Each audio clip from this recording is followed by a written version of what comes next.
Salut les sorciers, salut Marine, salut Lorraine. Hello Jean. Bienvenue dans Science en question. Aujourd'hui, on parle intestin, matière fécale, micro-organismes. Bon ok, dit comme ça, c'est pas très ragoûtant. En fait, on va s'intéresser aux super pouvoirs de notre microbiote intestinal. C'est déjà mieux, hein. Mais connaissez-vous vraiment le rôle de notre microbiote? Quel est son lien avec les maladies chroniques? Et comment le préserver? Notre invité du jour nous dévoilera tous les secrets. Dans la suite de l'émission, vous en apprendrez plus sur un projet original de sciences participatives, le French Gut, un moyen d'aider les scientifiques à enrichir les connaissances sur notre microbiote. C'est parti!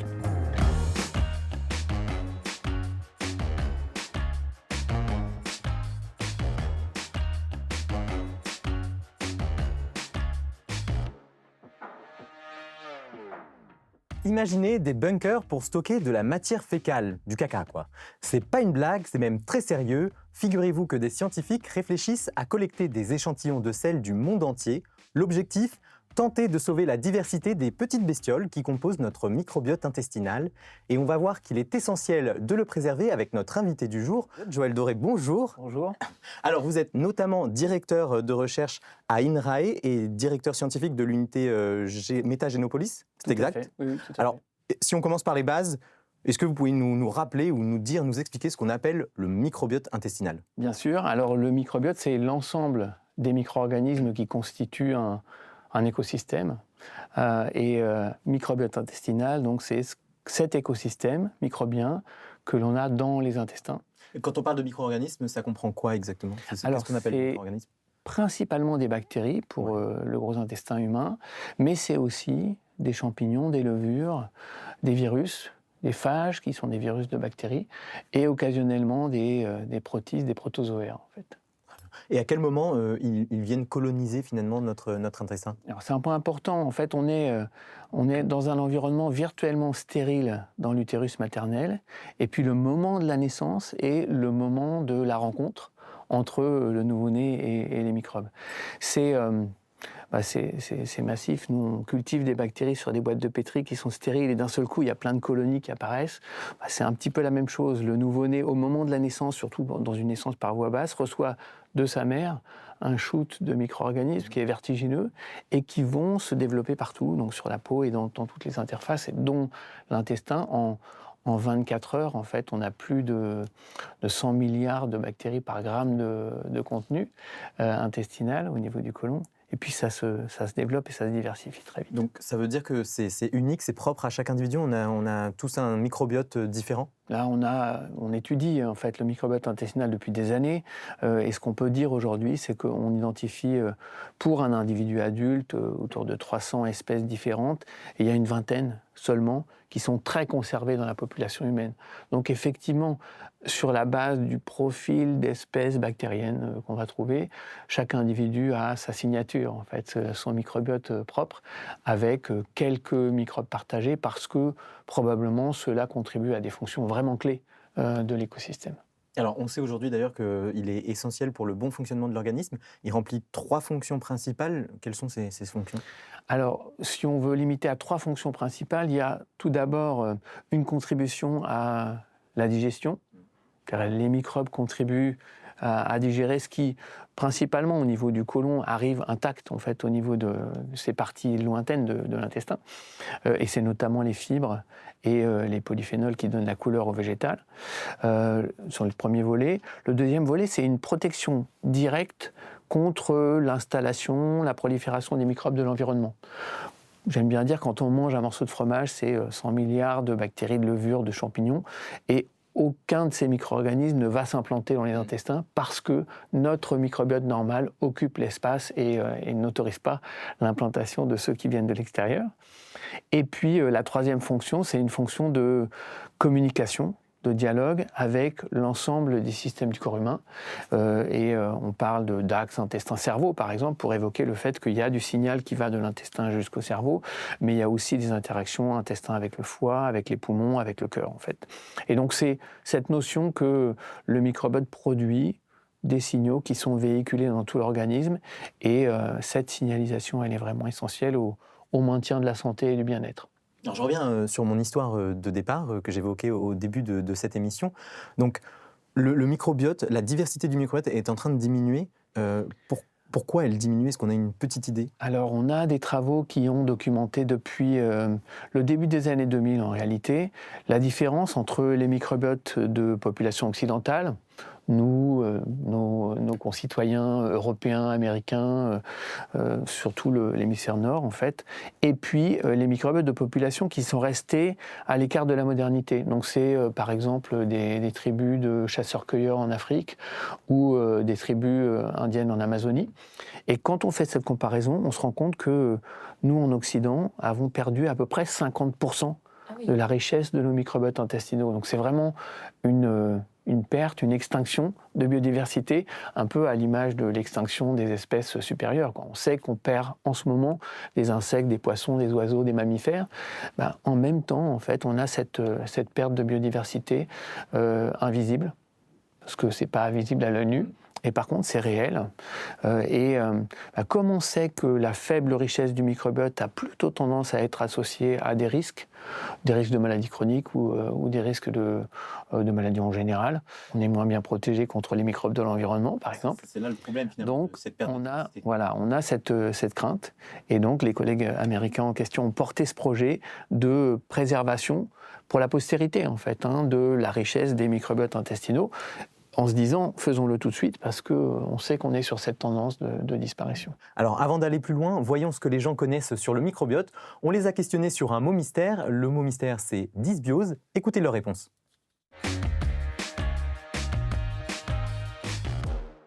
Dysbiose intestinale, c'est peut-être une maladie. Je sais pas, des petites bêtes. Enfin, quelque chose qui se passe dans l'appareil digestif sûrement, mais je vois pas plus que ça, quoi. Dysbiose, j'imagine que c'est un dérèglement de la flore bactérienne des intestins, peut-être? Je pense que ce qui peut poser ce problème, c'est une mauvaise alimentation. Oh oui, alors si on ne mange pas bien et équilibré, on peut avoir un tas de problèmes. Par un manque de sommeil, trop d'alcool. Ouais, la génétique. La pollution de l'air, La cigarette ou ce genre de choses, peut-être. Alcoolisme, tous les empoisonnements. Une déficience immunitaire ou ce genre de choses, ou l'ingestion de bactéries. Joël, ils sont plutôt bien renseignés. Je suis très impressionné. Est-ce que quelqu'un a donné la bonne réponse sur ce qu'on appelle la dysbiose? Alors oui, on a une personne qui dit que c'est une altération de... Alors je crois qu'il a dit la flore intestinale. Ça vous hérisse les poils. Oui, je peux dire qu'effectivement, c'est un terme que... En recherche et en sciences, on n'utilise plus depuis pas mal de temps. En fait, on parle de microbiote parce que le terme de flore, qui est assez poétique en fait, était arrivé à un moment donné où, en termes de classification, on mettait les bactéries avec les plantes en fait. Et donc, du coup, voilà, c'était une vision ancienne. C'est un peu daté. Aujourd'hui, on essaye de passer plutôt sur la terminologie microbiote qui nous semble être plus appropriée. Et donc, cette notion d'altération du microbiote est vraiment la notion première de ce qu'on imaginait quand on parlait de dysbiose. On a expliqué un peu plus tôt que chaque individu avait un microbiote unique. Donc, du coup, quand on parle de déséquilibre du microbiote, est-ce qu'on a un microbiote de référence auquel comparer ou... Alors, on a aujourd'hui développé des outils, notamment à Métagénopolis, qui nous permettent de caractériser le microbiote de façon vraiment très très fine en faisant du séquençage. On fait du séquençage massif. Comme on séquence le génome humain, là on séquence les génomes mélangés de tous les microbes et ça permet de compter, ça permet de construire la vision de ce qu'il y a. Et quand on a pu comparer des centaines, voire des milliers d'individus en bonne santé, on a cette vision de qu'est-ce qui est présent dans la population en bonne santé. Ça reste un défi majeur de définir ce qu'est le microbiote, on va dire, normal. Et donc c'est simplement par le grand nombre qu'on peut espérer s'en approcher. Et puis on a aussi des collègues qui travaillent sur, finalement, plutôt que de dire quel est le microbiote normal en termes de composition, est-ce qu'on ne peut pas plutôt regarder les fonctions? Et c'est aussi des choses auxquelles on a accès quand on fait du séquençage massif pour caractériser le microbiote. Donc c'est un progrès de la science en cours. Et on peut parler quand même de dysbiose, même s'il n'y a pas de maladie, de symptômes associés? Alors on peut parler de dysbiose, c'est-à-dire qu'on a déjà identifié des signatures d'altération du microbiote dans la maladie. Mais on peut retrouver ces signatures d'altération dans une population générale qu'on va dire saine parce qu'elle ne consulte pas en gastroentérologie, par exemple, ou chez son généraliste, mais par contre qui peut avoir des légers symptômes intestinaux auxquels on peut associer une petite altération du microbiote. Est-ce qu'il y a des hypothèses sur les raisons de ces dysbioses, les causes de ces dysbioses? Alors oui, enfin, la vision qu'on en a, c'est qu'il faut aller un tout petit peu plus loin. On parle de dysbiose en pensant microbiote. En réalité, on parle d'altération de la relation entre l'individu et ses microbes. Et donc, ce que l'on mesure quand on analyse le microbiote, c'est sa composition, par exemple, ou ses fonctions. Mais en même temps, en regard, on a souvent des altérations de paramètres de l'individu, de la biologie ou de l'état de l'intestin. Et donc, ça concerne des paramètres qui sont, par exemple, la perméabilité intestinale ou l'inflammation. Et donc, en réalité, la vision qu'on a aujourd'hui, c'est dysbiose égale altération de la relation entre l'individu et ses microbes, donc altération de la symbiose. Mais dans les causes, les gens ont pu évoquer par exemple des problèmes d'alimentation, de génétique, des maladies comme l'alcoolisme, la pollution de l'air. Est-ce que tous ces facteurs-là agissent et peuvent causer des dysbioses? Alors oui, la recherche nous dit aujourd'hui que tous ces facteurs-là agissent. On avait fait par exemple un travail sur une grande cohorte de jumeaux avec des collègues hollandais et on avait pu identifier que le tabagisme a un impact sur le microbiote, notamment sur la richesse du microbiote intestinal. Et on avait même montré qu'il y avait une gradation entre le tabagisme actif, le tabagisme passif et les individus qui ne fument pas et qui ne sont pas exposés. Donc voilà, c'est un exemple qui a été cité, l'alcool aussi en fait. On sait que l'alcool joue sur la perméabilité intestinale.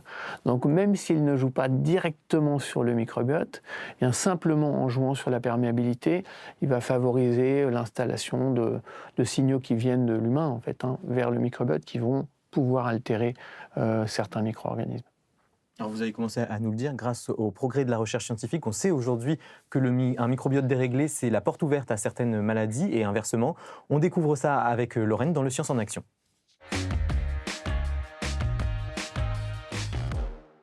Alors Lorraine, le dérèglement du microbiote, c'est un des suspects majeurs dans le cas de certaines maladies chroniques. Oui, tout à fait. Et d'ailleurs, la recherche foisonne en ce moment sur ce sujet.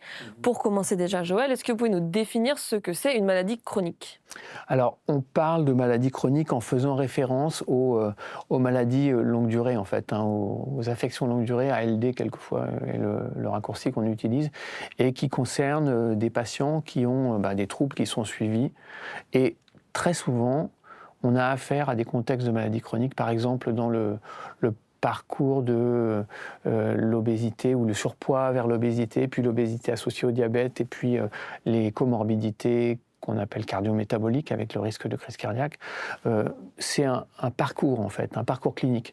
De la même façon, pour les maladies du foie, on a la stéatose, un peu de foie gras en fait au début, et puis ça évolue vers la stéatohépatite, et puis on a de la fibrose qui s'installe, et puis on a la cirrhose à la fin, avec des conditions à un moment donné qui sont sans retour. On pense à ces maladies métaboliques, on va dire, aux maladies inflammatoires également, maladies inflammatoires de l'intestin ou maladies inflammatoires articulaires. On pense à certains cancers, notamment les cancers intestinaux. Et puis, de plus en plus, on documente également la relation avec, j'ai évoqué l'axe intestin-cerveau, avec les maladies neuropsychiatriques ou neurodégénératives. Et donc, on commence à documenter, depuis une quinzaine d'années maintenant, les altérations du microbiote dans des contextes de maladies neuropsychiatriques ou neurodégénératives. Là, toutes les maladies chroniques que vous avez citées pourraient être liées à un dysfonctionnement du microbiote? Alors, on décrit à travers des comparaisons de patients et de sujets sains des associations. Donc, c'est de la corrélation. Donc, ça ne nous dit rien en termes de causalité. Mais par contre, on identifie de façon quasi systématique un microbiote qui est en termes de composition et de fonction différent de celui de l'individu contrôle en bonne santé. On n'en est pas encore à comprendre les mécanismes fins qui... Il y a des contextes où on a des pistes en fait, et des pistes parfois très sérieuses, sur quels peuvent être par exemple les métabolites, les petites molécules produites par les bactéries intestinales et qui peuvent être protectrices, mais qui ne sont plus produites ou moins quand certaines bactéries disparaissent du microbiote intestinal dominant. Dans les maladies inflammatoires de l'intestin, par exemple, on a observé très fréquemment une diminution des bactéries qui sont des bactéries normales de la dominance en fait du microbiote, qui produisent une petite molécule qu'on appelle le butyrate, qui est un petit acide gras à chaîne courte, et qui est une molécule signal, qui est une molécule anti-inflammatoire, donc qui vraiment est reconnue par notre système de défense naturelle comme protectrice, anti-inflammatoire. Et donc, ça ouvre des pistes de compréhension mécanistique. Et puis, ça ouvre aussi potentiellement des pistes d'intervention, en fait. Est-ce qu'on va pouvoir, dans ce contexte-là, remettre les bactéries en question, donc les utiliser comme un potentiel médicament, ou reconstruire l'équilibre du microbiote pour que ces bactéries-là retrouvent leur place et donc continuent à apporter les bonnes fonctions. Et puis, il y a des cas où on décrit la prolifération de bactéries qui envoient plutôt des signaux négatifs. Donc, c'est le cas de Escherichia coli, dont on a parlé beaucoup dans l'intestin, qui est en fait une bactérie, nous on dit gram négatif, donc qui a une paroi un peu particulière, et avec dans sa paroi des structures qui sont reconnues par nos défenses naturelles comme agressives. Et donc à ce moment-là, elles vont promouvoir l'inflammation et le déséquilibre. C'est notamment le cas dans l'obésité et le diabète. Et pour certaines maladies chroniques, on parle vraiment d'épidémie? Alors, on peut décemment parler d'épidémie parce qu'on a une augmentation d'incidence, donc une fraction de population de plus en plus importante qui est concernée par ces maladies-là. Alors on connaît bien ça dans l'obésité, dans le diabète également. On a des populations au Mexique par exemple où c'est plus de 30% de la population qui est concernée par le diabète. Donc c'est vraiment quelque chose qui se développe très vite et de façon inquiétante. Et puis j'aime bien utiliser l'exemple de l'autisme. On a documenté depuis les années 70-80, en fait, le fait que le microbiote peut être altéré dans l'autisme. L'autisme, c'est quelque chose de compliqué, hein. Il y a tout un tas de formes, donc on ne peut pas généraliser trop vite, mais on a documenté la dysbiose au sens altération du microbiote. Et puis aujourd'hui, quand on étudie l'incidence, ce dont on se rend compte, c'est qu'on a une augmentation d'incidence qui est exponentielle. La courbe est... Elle fait froid dans le dos, en fait, hein, elle est vraiment exponentielle, ça augmente, augmente, augmente, ça double pour chaque unité de temps qu'on considère. Et aux États-Unis aujourd'hui, une naissance sur 50 est ou sera concernée par l'autisme dans sa vie.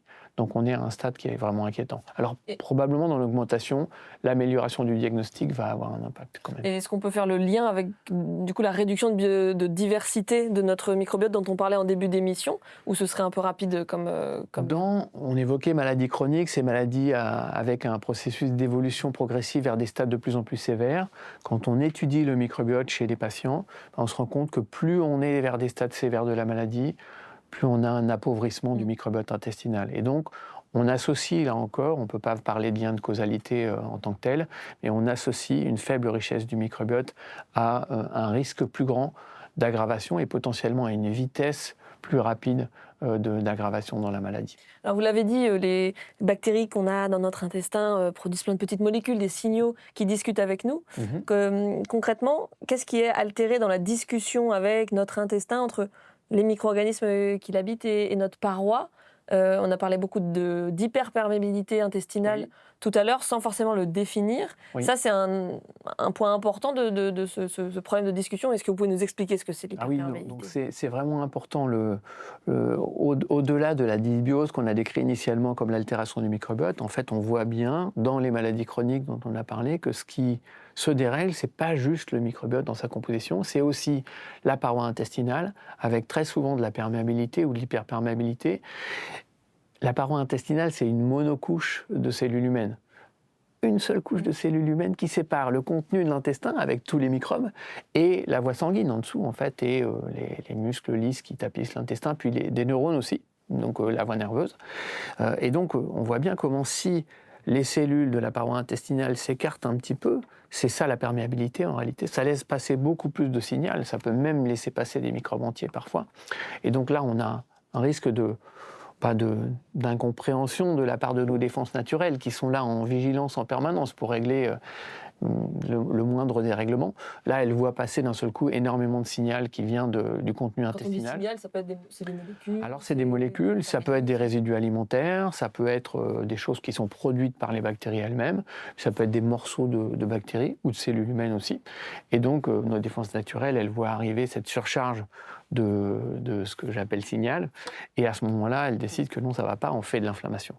Et donc, le microbiote s'altère éventuellement, perméabilité, inflammation. L'inflammation, c'est les cellules de défense naturelle qui viennent pour régler les problèmes, et ça génère du stress oxydant. Et donc, le 4e volet de cette relation, c'est le stress oxydant qui, lui, va pouvoir altérer encore plus le microbiote intestinal. C'est un peu vicieux. On ne sait pas Voilà. vraiment qui commence, si c'est la maladie, le microbiote. Exactement. On peut tout à fait envisager l'installation d'un cercle vicieux. C'est ce sur quoi on travaille en recherche aujourd'hui le plus, en fait, pour essayer de documenter comment, dans les maladies chroniques notamment, l'altération de la symbiose, c'est potentiellement l'installation d'un cercle vicieux qui peut être très compliqué à casser ensuite et donc à intervenir. Dans les pistes pour casser justement ce cercle vicieux et nous soigner, il y a la fameuse greffe de caca. Alors, c'est peut-être pas très sexy sur le papier, mais ça pourrait bien sauver pas mal de vies, en tout cas améliorer le confort de vie de beaucoup de gens. Est-ce que vous pouvez nous expliquer le principe de ce qu'on appelle, ce qu'on appelle dans le langage, on va dire, courant, la greffe de caca? Que j'aime bien appeler transfert de microbiote. Transfert de microbiote, c'est plus joli, je vous l'accorde. Oui, et ou quelquefois en étant à microbiothérapie. Donc la thérapie par le microbiote. L'idée est de prendre le microbiote d'un individu en bonne santé et de l'utiliser pour faire une sorte de remplacement du microbiote d'un individu malade. Réensemencer à partir d'un microbiote à l'équilibre finalement. Et donc c'est d'une certaine façon, l'objectif c'est de reconstruire la symbiose et de retrouver les fonctions clés du microbiote intestinal qu'on a évoqué. Et alors ce qui a été vraiment marquant au niveau recherche et médecine, c'est qu'en 2013, on a des collègues qui ont publié que quand on compare dans une maladie infectieuse de l'intestin, une infection à une bactérie qu'on appelle Clostridioides difficile, et qui concerne pas mal de monde en fait, et qui peut être menaçante du point de vue vital, quand on compare l'antibiotique de dernier recours au transfert de microbiote fécal, avec l'antibiotique, on guérit 30% des gens à peu près, donc on va éradiquer le pathogène chez 30%. Avec le microbiote fécal, les gens ont montré dans la même étude qu'on a plus de 90% de succès. Ah oui. Plus de 80% la première fois. Si ça ne marche pas bien du premier coup, on peut retenter une deuxième et une troisième fois. Et à ce moment-là, on dépasse 90% de guérison. Et donc ça, c'est le domaine qui a avancé le plus vite. Aujourd'hui, il y a 2 sociétés qui ont obtenu l'accord de la FDA aux États-Unis pour en faire un médicament. Et donc, on rentre vraiment dans le domaine de la médecine avec des médicaments produits pour traiter cette infection particulière. On pourrait imaginer un jour des traitements pour plein d'autres... Et voilà, comme on peut bien sûr l'imaginer, tous les domaines de maladies chroniques avec des règlements du microbiote intestinal et de la symbiose, de la relation microbiote-hôte, sont potentiellement amenés à être au moins explorés en termes de potentiel thérapeutique par le transfert de microbiote fécal. On pourrait dire que probablement ce serait légitime ou logique, peut-être en termes éthiques en fait, qu'on se concentre d'abord et avant tout sur des maladies mortelles pour lesquelles la médecine n'a pas de solution ou plus de solution. Alors avant d'en arriver à la microbiothérapie, il existe des astuces toutes simples pour prendre soin de notre microbiote au quotidien. On retourne dans la rue pour questionner les gens là-dessus. Écoutez-les. Pour prendre soin de sa santé intestinale, j'imagine manger mieux, équilibré, des fibres. Eh ben, en dormant bien, en mangeant bien, en buvant pas trop, en mangeant de la levure de bière, en prenant du smecta. Et en vivant au bord de la mer ou à la montagne. Nourriture équilibrée pour prendre soin du microbiote, bien sûr, des fruits, des légumes, activité physique. D'éviter tout ce qui est transformé. Voilà, de manger naturel, bio. Mais il faut acheter des aliments de bonne qualité. Je suis végétarienne, mais d'éviter un maximum, enfin de limiter le maximum tout ce qui est viande rouge, enfin voilà, ce genre de choses. Oh, il faut manger un peu de viande, pas trop. Il faut manger du poisson, surtout des fruits et des légumes frais. Globalement, tout ce qu'on préconise pour être en bonne santé, j'ai envie de dire. Je résume, il faut vivre à la montagne, prendre du smecta, avoir une alimentation équilibrée. Qu'est-ce qu'il faut faire, qu'est-ce qu'il ne faut pas faire pour avoir un microbiote équilibré, Joël? Je suis là encore impressionné par ce qu'on a entendu, parce que manifestement, les gens ont des clés qui sont intéressantes. Ouais. On peut agir, on a parlé de relation microbiote haute, on peut agir directement sur le microbiote. Alors, ce qui lui arrive, parce qu'il est loin dans l'intestin, c'est ce que nous, on n'a pas digéré, en fait. Et donc, c'est principalement la composante fibre. Et donc, quand on dit fruits et légumes, le végétal, bah oui, ça marche effectivement. Et bien nourrir son microbiote, c'est lui apporter du carbone et de l'énergie sous la forme de matière végétale. Et ça marche bien en quantité. Alors, on est en dessous de la recommandation. En France, on est à 17 grammes par jour de fibres à peu près. On devrait être à 30 ou plus selon les nutritionnistes. Et le nutritionniste qui regarde la contribution des fibres au bien-être, bah, il m'aide aussi à communiquer sur le bien nourrir son microbiote. Donc, tant mieux. Et puis, les fibres en diversité, c'est important parce que les microbes dégradent les fibres, mais c'est les spécialistes qui dégradent les fibres au sein du microbiote et qui nourrissent le reste de la chaîne alimentaire. Étant des spécialistes, bah, ils vont l'un dégrader la cellulose, l'autre dégrader l'amidon, l'autre encore dégrader la pectine. Et donc quand on diversifie ces apports de fruits et légumes, finalement on enrichit globalement ces niches écologiques différentes, en fait, ces petits systèmes qui dégradent un composé particulier de type fibre. Ça, c'est agir directement sur le microbiote. Les polyphénols, donc la couleur du végétal, agissent indirectement. Ils agissent indirectement notamment parce qu'ils ont des propriétés anti-inflammatoires et antioxydantes. Et donc, on a dit tout à l'heure, l'inflammation, le stress oxydant, ça va taper un petit peu sur le microbiote, ben, eux, ils vont protéger contre ça. Il ne faut pas manger que des légumes verts, que des légumes oranges. Mais il y a plein d'autres choses qui sont bonnes, en fait. Les graisses, les bonnes graisses, on a entendu parler de poissons gras notamment, sont intéressants parce qu'ils apportent des acides gras oméga 3 et c'est protecteur de la perméabilité intestinale notamment et contre l'inflammation également. Donc indirectement, puisque les microbes ne vont pas les utiliser, mais ça protège le microbiote intestinal et la relation qu'on a avec lui. On peut rajouter les microbes vivants. On a entendu parler de levure, par exemple.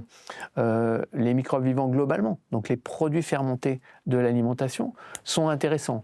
Pourquoi ? J'ai dit, le fromage, on mange 100 milliards de microbes, mais aucun ne s'installe. Effectivement, mais pendant le transit, les microbes vivants peuvent effectivement contribuer à des fonctions intéressantes. Par exemple, anti-inflammatoires ou antioxydants à nouveau, ou protéger la paroi intestinale. Certains microbes ont été bien documentés pour ça.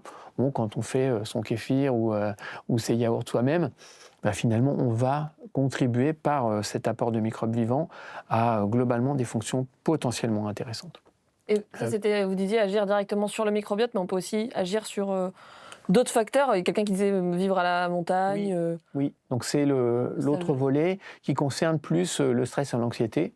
Et on sait que dans la relation entre l'état psychologique dans lequel on est et le microbiote, ça passe en grande partie par le cortisol, qui est une hormone du stress, qui est produite par les glandes surrénales. Et donc si on est sujet à du stress chronique, du coup, on va effectivement avoir des taux de cortisol plus élevés et le cortisol joue très rapidement sur la perméabilité intestinale. Donc on voit bien comment ça peut enclencher notre petit cercle vicieux qu'on a évoqué. Vivre au bord de la mer, pas trop stressé, et manger un régime méditerranéen. Alors c'est idéal, contrôler son stress en fait. Et donc du coup, on se rend compte que le yoga, par exemple, ou la méditation peuvent être intéressantes pour jouer de façon bénéfique sur le microbiote. Le régime méditerranéen, c'est quelque chose à privilégier. Oui, c'est intéressant le régime méditerranéen parce qu'il un peu ce que vous avez dit. Il combine énormément de facteurs. Ceux qui jouent directement sur le microbiote à travers les fruits et légumes et l'apport de fibres et de polyphénols.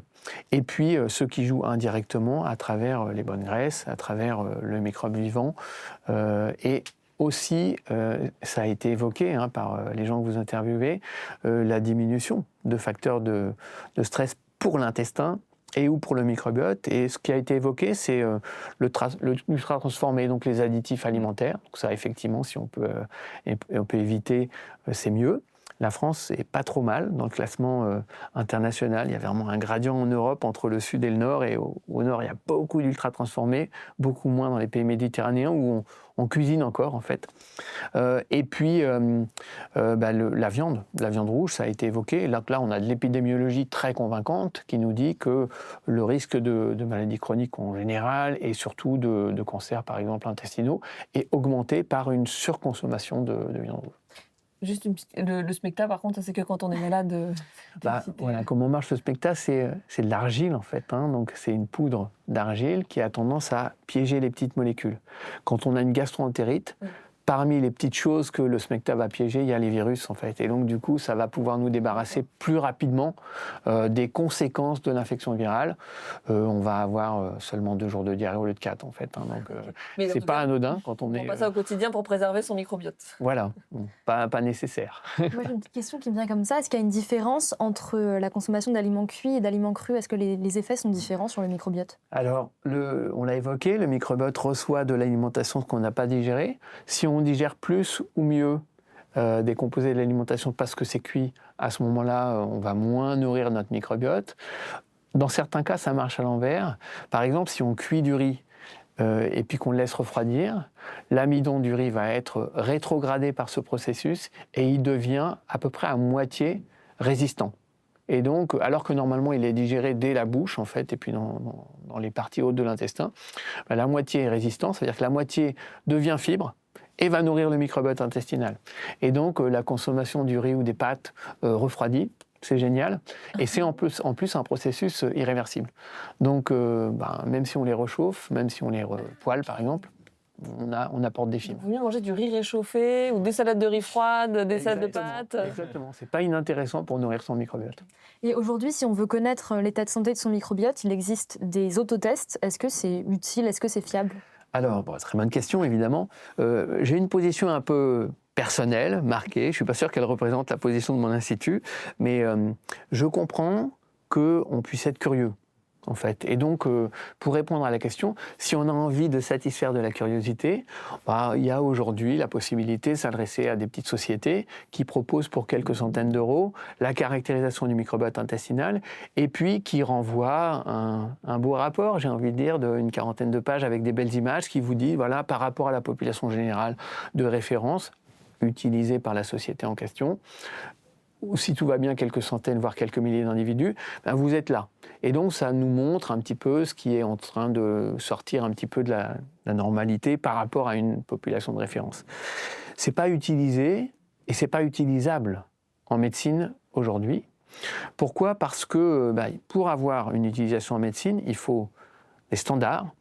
Et donc, il faut que la façon dont l'échantillon est processé soit toujours exactement la même. Et aujourd'hui, on sait que ces sociétés ne passent pas nécessairement par le même processus standardisé. Donc, évidemment, le gastro-entérologue ne peut pas se fier là-dessus parce qu'il sait que si ça va être une autre société, ça va être un peu différent. Une autre encore, ça va être encore un peu différent. Donc, il n'y a pas vraiment l'image standardisée. On est tout à fait confiant sur le fait que dans les 5 années qui viennent, potentiellement la médecine peut s'emparer de ça. Mais il faut parcourir un chemin qui n'a pas encore été parcouru, qui consiste à fournir ce rapport à travers le laboratoire de biologie. Et puis c'est aussi le seul moyen de se mettre en situation de pouvoir démontrer l'utilité clinique. Donc démontrer qu'effectivement, quand on a ce processus standardisé, le médecin qui prend en compte l'information va mieux aider son patient dans sa maladie. Je peux donner un exemple, je parle beaucoup, c'est le traitement du cancer. En fait, on a pu documenter, notamment avec des collègues de l'Institut Gustave-Roussy à Paris, que dans le traitement du cancer, la moitié des patients ne répondent pas aux traitements les plus avancés aujourd'hui, qui sont les traitements d'immunothérapie. Et le microbiote intestinal peut être un prédicteur de cette réponse ou non-réponse au traitement. Donc on voit bien comment on aurait besoin en fait en médecine de pouvoir avoir ce circuit d'information. C'est une indication pour orienter les traitements. Voilà, qui aiderait énormément le médecin dans la prise en charge. Découvrons maintenant une initiative originale, le French Gut, un projet de science participative destiné à mieux connaître le microbiote français. Pour en discuter, nous avons le plaisir de recevoir une nouvelle invitée. On l'accueille sans plus tarder dans l'esprit d'équipe.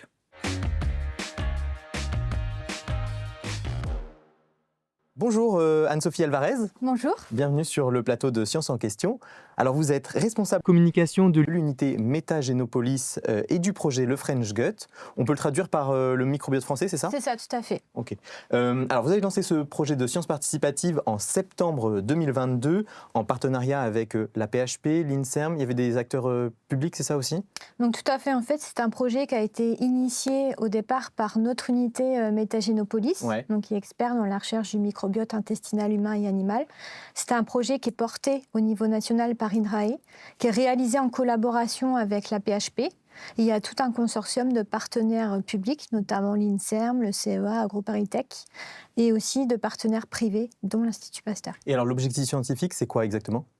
Donc en fait, le projet, le French Gut, c'est un projet de science participative pour accélérer la science du microbiote en France, afin d'améliorer la santé et l'alimentation de demain.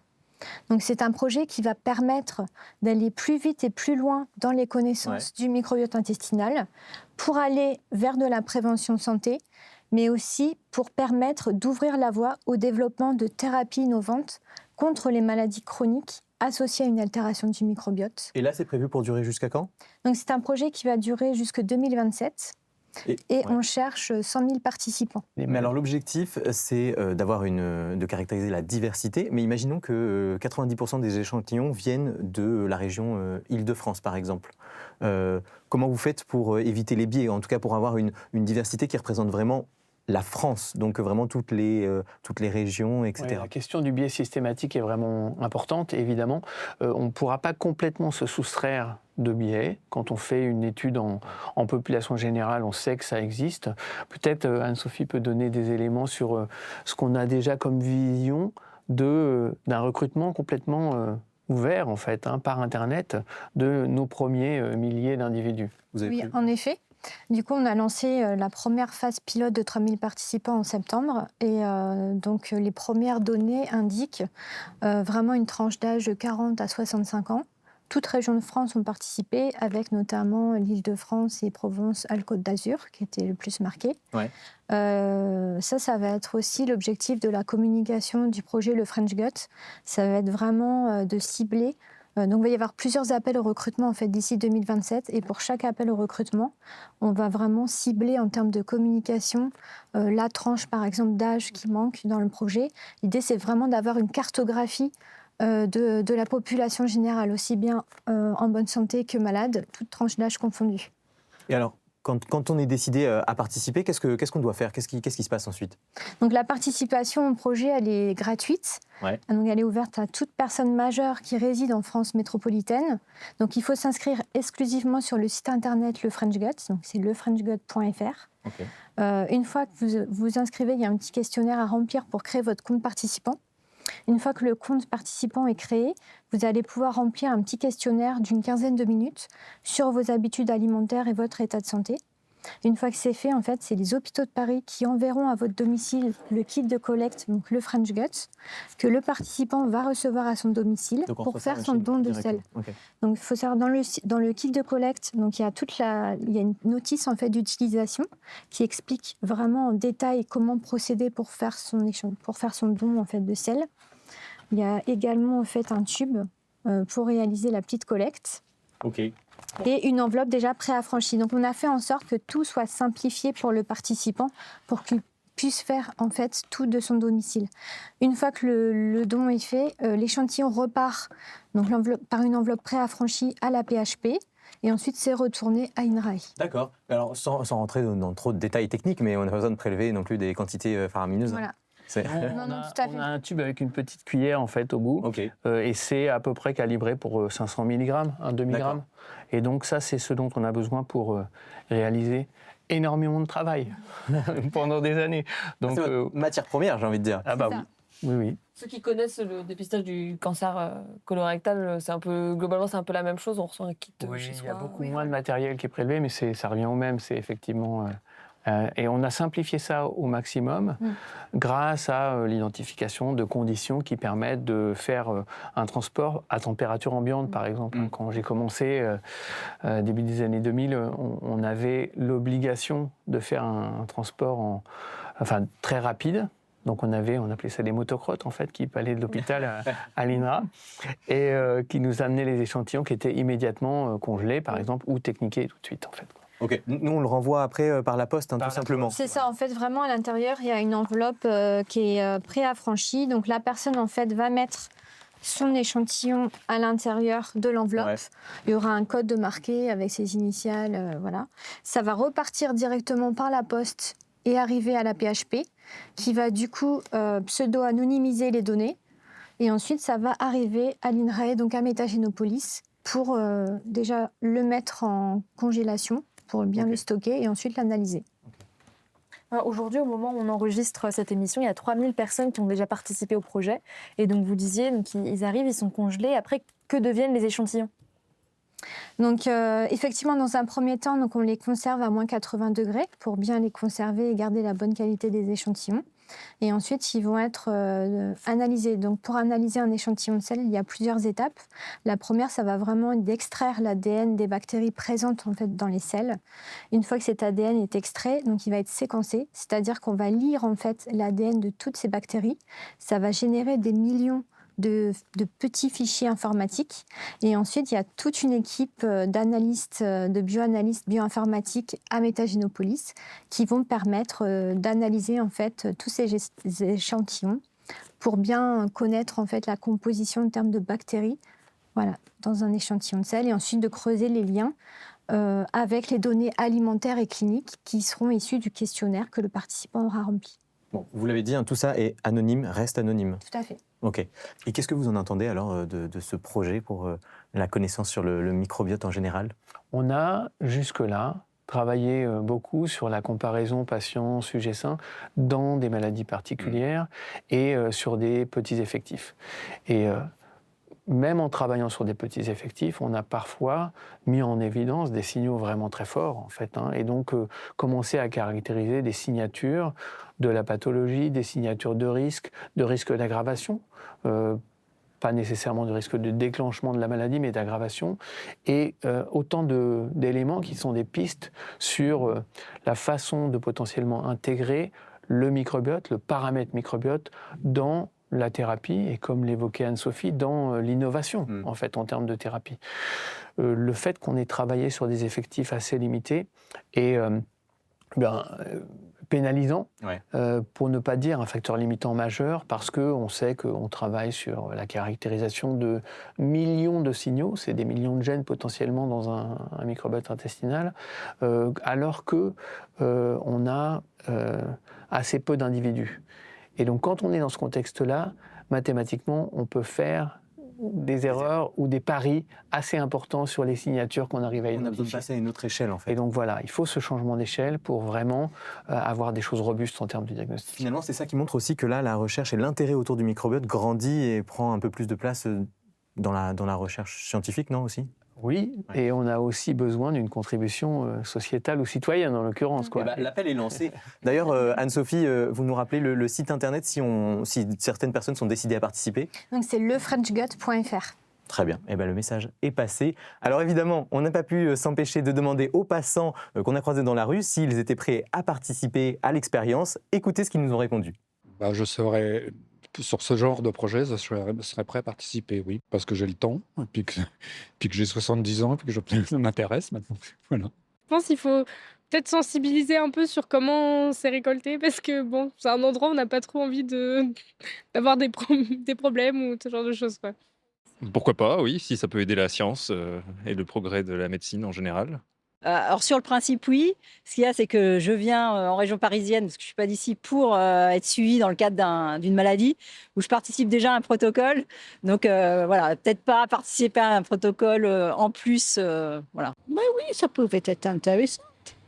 Pour aider, s'il y a des recherches qui sont faites là-dessus, je veux dire, moi, ça ne me coûte pas grand-chose, je fais caca. Donc. Je crois qu'il y a beaucoup de progrès, beaucoup de découvertes qui ont été faites récemment dans le cadre du biotope intestinal, donc autant participer, bien sûr. Bon, voilà, on vous a trouvé plein de bons volontaires. Génial. C'est encourageant, non ? Ouais, ça fait super plaisir. On sent vraiment en fait l'engouement du grand public aussi pour le projet, pour nous aider en fait à faire avancer cette science. Donc on est ravis. On a eu une première campagne de recrutement qui s'est étalée sur très peu de jours, en réalité, pour recruter plusieurs milliers de volontaires. Et donc, c'est le signe que, effectivement, nos concitoyens sont prêts à contribuer à la découverte scientifique. Donc, c'est pour nous très motivant. Et on va donc procéder par campagne successive, en fait. Et est-ce que c'est difficile de communiquer sur un sujet comme le microbiote, qui touche vraiment à l'intimité ? Comment vous vous adaptez ? Effectivement, c'est pas un sujet parfois très sexy si on parle de sel ou de caca. Donc pour moi, en fait, l'objectif de la communication, c'était de rendre aussi le microbiote attractif et aussi ludique.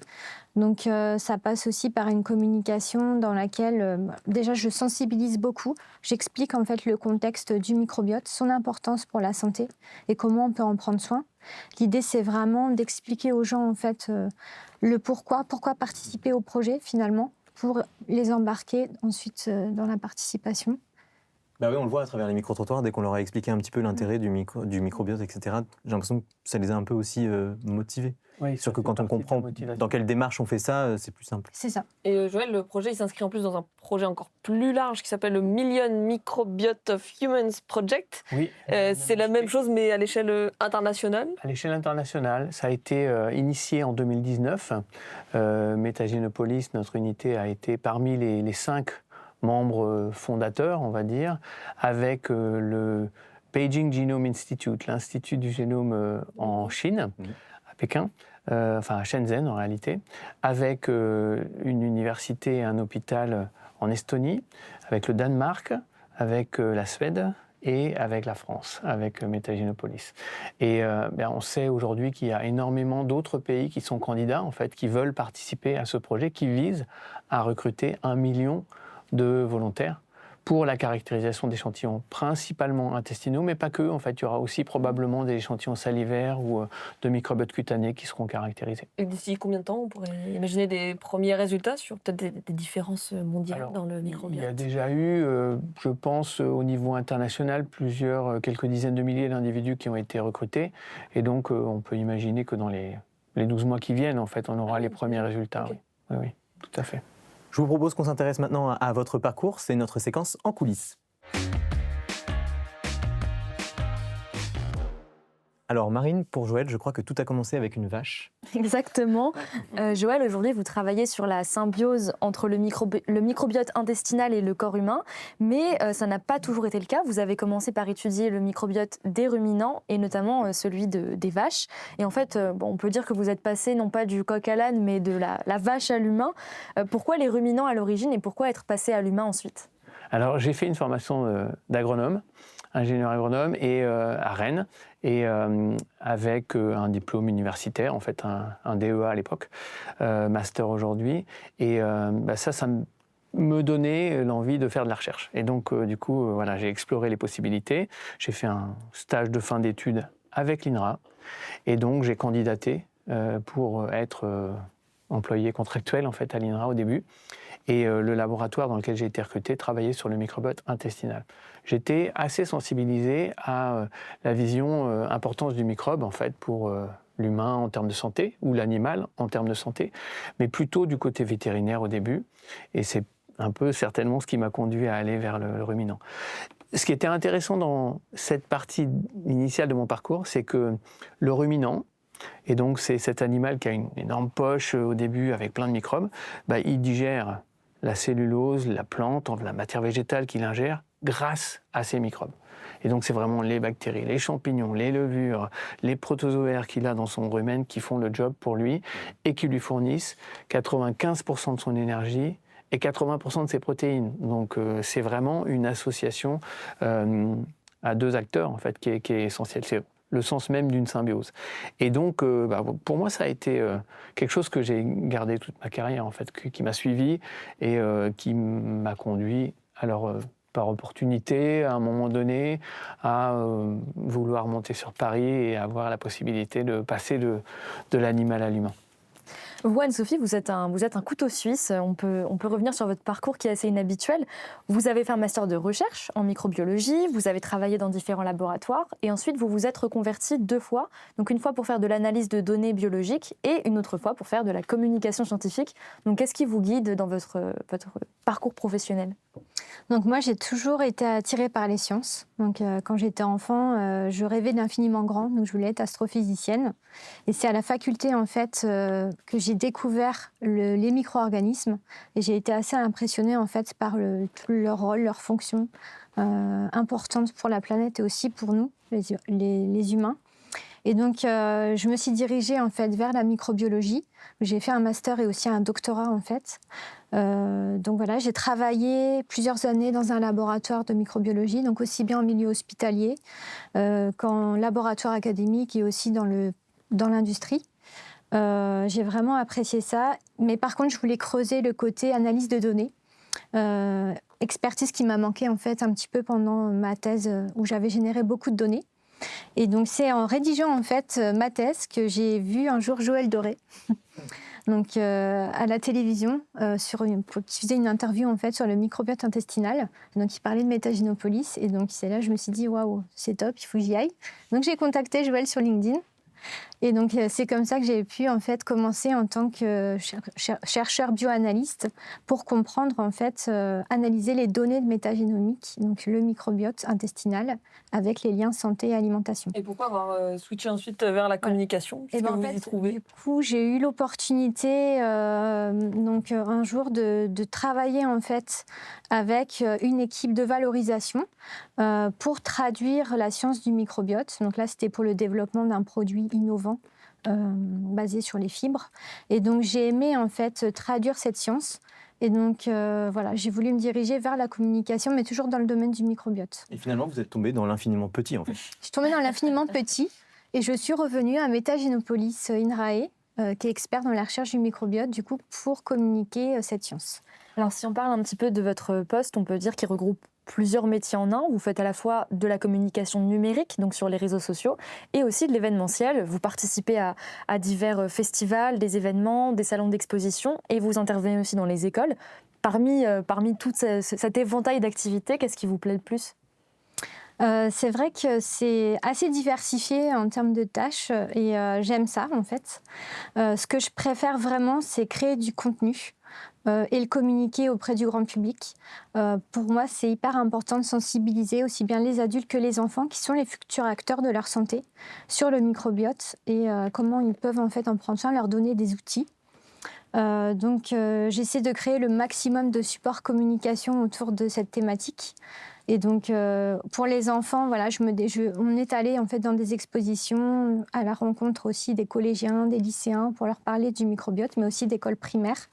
Donc, j'essaye de développer des petits jeux. Donc là, c'est un jeu sur les incollables pour rendre en fait le thème assez ludique. Apprendre en jouant, c'est toujours plus sympa. Et donc voilà. Et dans le cadre de vos activités de communication, vous faites aussi un podcast, c'est ça ? C'est ça, en fait. Très, très récemment, donc, on a lancé le podcast qui s'appelle La Voix des intestins, donc qui est disponible sur toutes les plateformes d'écoute. L'objectif vraiment de ce podcast qui est accessible en fait, au grand public, c'est de décrypter les expressions santé et d'expliquer en fait leur lien avec le microbiote intestinal. Donc il y a plusieurs épisodes qui sont sortis. Par exemple, il y a un épisode sur manger 5 fruits et légumes par jour. Donc on connaît tous cette expression. Et l'idée, c'est d'expliquer en fait au grand public pourquoi.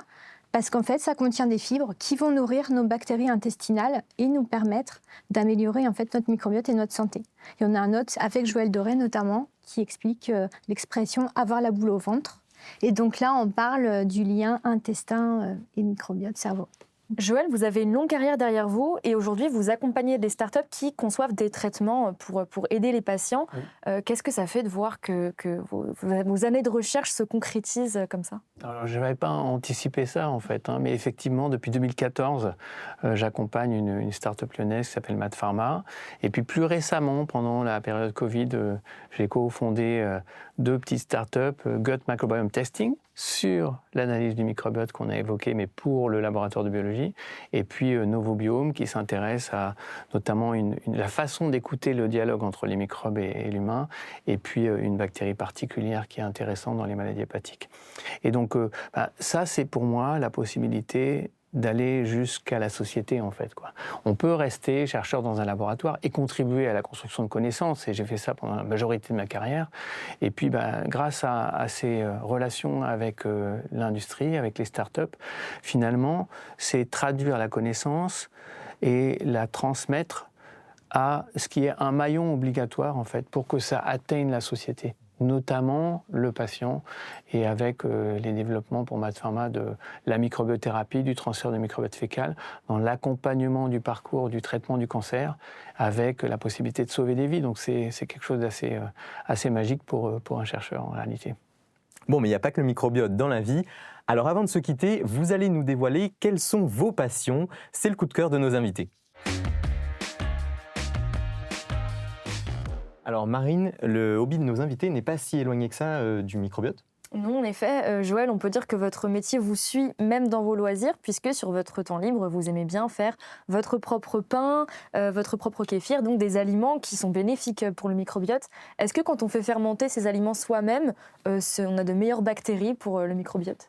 Alors, je pense qu'il faut... Enfin, moi, je suis surtout dans l'idée que ce qui est important, c'est la diversité, la richesse des apports. On l'a évoqué pour les fibres. C'est aussi vrai pour les microbes vivants. Et c'est plus mettre en œuvre, en fait, ce que les microbes sont capables de faire. On ne les voit pas, mais par contre, on voit la pâte de pain se lever, et c'est le job des levures et des bactéries qui sont là. On voit la fermentation active avec les petites bulles dans le kéfir. C'est les microbes qui travaillent. Et puis en plus, quand on les ingère ensuite, finalement, ça nous apporte énormément de microbes vivants. Dans le kéfir, c'est 50 à 60 espèces différentes de bactéries et de levures, par exemple. Et donc, c'est potentiellement bénéfique, en fait. Donc voilà, c'est un petit peu ce sur quoi je m'engage dans cette aventure culinaire. Et c'est difficile à faire ? Non, c'est très simple à faire. Et puis en plus, peut-être qu'on peut avoir un petit peu de crainte sur le fait que ça pourrait être dangereux. En réalité, une fermentation qui démarre efficacement, elle amène à un niveau d'acidité qui ne laisse de la place qu'aux bons microbes, en fait, à ceux qui font le travail. Donc on ne peut pas vraiment se louper. Okay. Quand on fait ça de façon assez simple, en fait. C'est vraiment facile à faire. C'est un peu de la chimie, en plus. J'invite vraiment tout le monde à faire. On peut aussi faire ses propres yaourts, en fait, et c'est un petit peu pareil, parce qu'on va apporter des micro-organismes vivants qui, pendant le transit intestinal, peuvent nous apporter des fonctions bénéfiques. C'est tout bénef. Alors, on reste dans le thème de l'alimentation avec Anne-Sophie, puisque votre loisir à vous, c'est la pâtisserie. On a de belles photos de vos réalisations. Ah ouais. Ça fait longtemps que vous en faites. Ça vous est venu comment ? En fait, ça fait quelques années maintenant que je fais de la pâtisserie en dehors de mon activité professionnelle. Donc, je prends plaisir à faire plaisir à ma famille. Donc là, il y a des gâteaux pour ma fille, à mon neveu et les 60 ans de ma maman. Voilà, c'est quelque chose que j'aime faire, ça me détend en fait. Je suis un peu dans ma bulle quand je pâtisse. Voilà, donc après la microbiologie, après la communication, peut-être une carrière dans la pâtisserie. On verra dans quelques années. Et complètement autodidacte, vous avez Ah oui, non, j'ai pas pris de cours de pâtisserie. J'apprends en fait sur le tas. Okay. Bon ben voilà, Science en question, c'est terminé pour aujourd'hui. Merci Joël, merci Anne-Sophie d'être venue sur le plateau pour nous apporter toutes ces explications qui, je dois l'avouer, étaient très digestes. Merci à vous d'avoir regardé cette émission de Science en question. Merci à toutes les équipes aussi. On vous dit à très vite. Ciao les sorciers.